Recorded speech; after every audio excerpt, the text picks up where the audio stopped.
So, in this particular video, I'm gonna to be discuss. Wait a second, just a minute.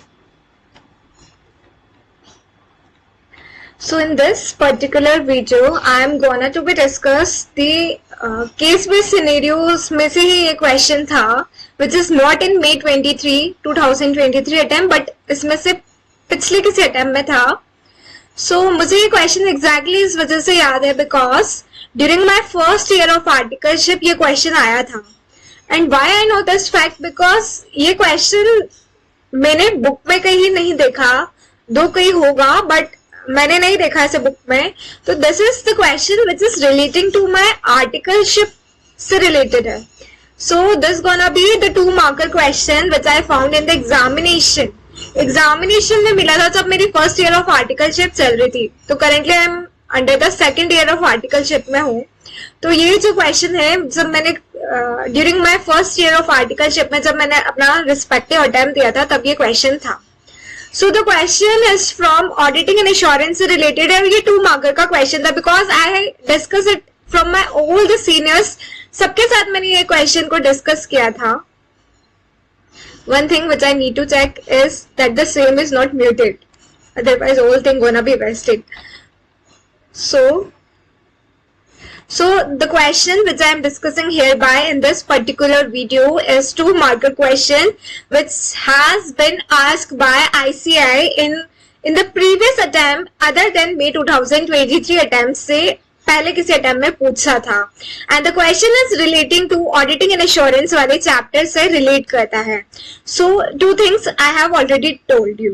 So question क्या था वो मैं आपको बताती हूँ. The question is relating from the ह्यूडिन. ह्यूडिन के फुल फॉर्म से क्वेश्चन रिलेटेड था. Why I have said that this question relating to articleship because हम प्रैक्टिकली जब हम बिरला सीमेंट वर्क की ऑडिट करने गए थे तो ड्यूरिंग दैट पीरियड कुछ अगर सपोज कोई और एसेट्स आता है या फिर कोई एडिशन या डिलीशन या कुछ ऐसा कोई क्राइटेरिया होता है तो उसमें क्या होता है आपके जो प्रिंसिपल आपका जो भी ऑफिस होगा रिस्पेक्टिव ऑफिस और आपके जो प्रिंसिपल होते हैं ना उनका वो एक सर्टिफिकेट बनाते हैं. तो on behalf of your principal आप सर्टिफिकेट बनाते हो. ऑन बिहाफ ऑफ आप उस पूरे सर्टिफिकेट को ड्राफ्ट करते हो. उसके बाद क्या होता है तो जब वो सर्टिफिकेट जनरेट होता है तो एक यूडिन जनरेट होता है. यूडिन तो एग्जामिनेशन में ऐसा कुछ नहीं पूछा था. तो ये यूडिन जो है वो वहां से रिलेटेड है. तो ये यूडिन जो है वो सारा प्रोसेस वहां से रिलेटेड है और एग्जामिनेशन में यूडिन की फुल फॉर्म ही 2 मार्क्स की आ गई थी. तो यूडिन की फुल फॉर्म जो है वो 2 मार्क्स की आ गई थी. And what is the full form of UDIN?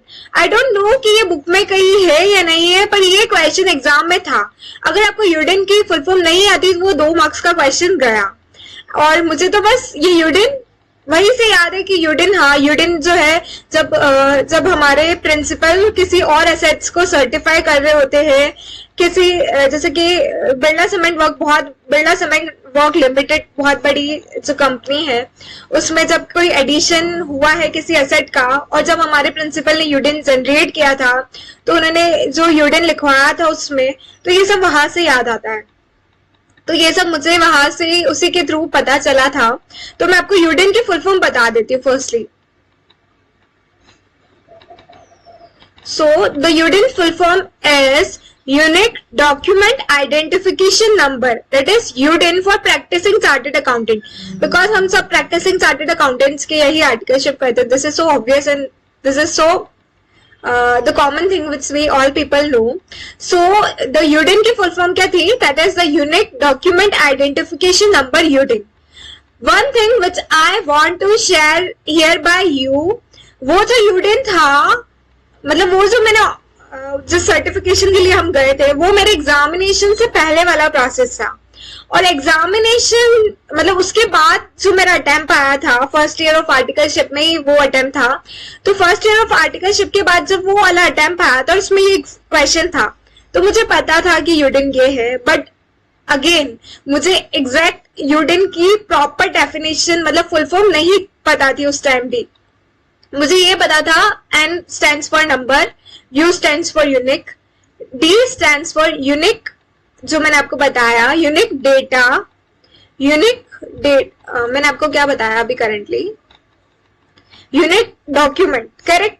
अब वहां पे जो एग्जामिनेशन में कैसे कंफ्यूज किया होगा, इस डी की जगह डिजिटल डेटा ऐसे डाल दिया था, तो मुझे तो प्रॉपर याद ही नहीं आ रहा था कि ये डी मतलब डी स्टैंड्स फॉर डॉक्यूमेंट है। तो मैं इतना कंफ्यूज हो गई थी अगेन, तो I have to lose my 2 mark question, मतलब मुझे अपने 2 मार्क लूज करने पड़े just because of this D. तो ये 2 मार्क का question is just like a bonus, we can say for somebody it may be bonus and for somebody it is totally gonna be loose.